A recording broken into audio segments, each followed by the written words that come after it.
Welcome back to the my YouTube channel Vithoba creations. జ్యోతిష్య శాస్త్రం ప్రకారం నవగ్రహాలలో రాహుకేతులను అశుభాలకు సంకేతంగా భావిస్తారు. సూర్యుడిని రాహువు మింగేసినప్పుడు సూర్యగ్రహణం ఏర్పడుతుందని, చంద్రుడిని కేతువు మింగేసినప్పుడు చంద్రగ్రహణం ఏర్పడుతుందని పురాణాలు చెబుతున్నాయి. ఈ గ్రహణాలు ఏర్పడే సమయాన్ని చెడుకాలంగా భావిస్తారు. పురాణాల ప్రకారం సూర్య చంద్రులను రాహుకేతులు మింగినప్పుడు గ్రహణాలు ఏర్పడతాయనే విషయాలు మనకు తెలిసిందే.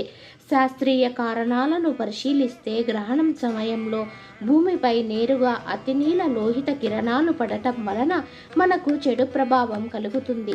పురాణాల ప్రకారం ఈ సమయంలో దేవాలయంలోనికి ప్రతికూల శక్తులు ప్రవేశించే అవకాశం ఎక్కువగా ఉంటుంది. దేవాలయాల్లోని విగ్రహాలు తమ శక్తిని కోల్పోయే అవకాశం ఎక్కువగా ఉంటుంది. అందుకే ఈ సమయాల్లో దేవాలయ తలుపులను పూర్తిగా మూసివేస్తారు. హిందూ పురాణాల ప్రకారం గ్రహణాల సమయాల్లో సూర్యచంద్రులు అసాధారణ ప్రతికూల శక్తులను విడుదల చేస్తారు.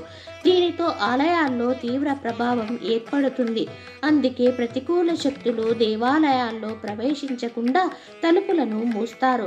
ఇలా చేయడం వలన ప్రతికూల శక్తి బలహీనపడే అవకాశం ఉంటుంది. కాబట్టి ప్రతికూల శక్తులను నిరోధించడానికి గ్రహణాల వేళ గుడి తలుపులను పూర్తిగా మూసివేస్తారు.